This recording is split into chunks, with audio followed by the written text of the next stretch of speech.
রবের সাথে সম্পর্কটা স্থাপন করেন। কে দিল, কি দিল, কোথায় আটকে যাব, কোথায় কি হবে, এইগুলো নিয়ে পেরেশান হবেন না। শুনেন, রিজকের ফয়সালা আসমানে হয়। এই যে আমি ব্রিটেনে এসেছি, অনেকে বলে যে মোহতারাম খুব ভালো জায়গায় গিয়েছেন, ভালো কিছু হবে, এই সেই। দেখেন, আমার ভেতরে এরকম কোনো চেতনাই নেই। আল্লাহর জমিনটা এটা কি শুনেন, ব্রিটেনে থাকলেই রিজিক আসবে আর বাংলাদেশে কি রিজিক নাই? এইগুলো মাথা থেকে ফেলায় দেন।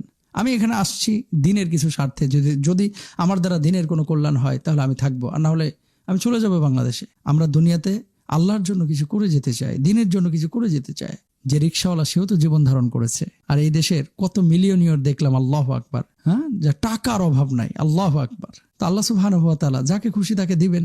আর আমাদের মূল গন্তব্য কিন্তু আখেরা। কবরে যাওয়ার পরে জিজ্ঞেস করবে না তোমার কি বাংলাদেশের পাসপোর্ট নাকি ব্রিটেনের পাসপোর্ট, এটা কিন্তু কবরে জিজ্ঞেস করবে না। কবরে জিজ্ঞেস করবে তোমার দিন কি ছিল, তোমার রব কে ছিল, তোমার নবী কে ছিল। আল্লাহ আমাদেরকে বোঝার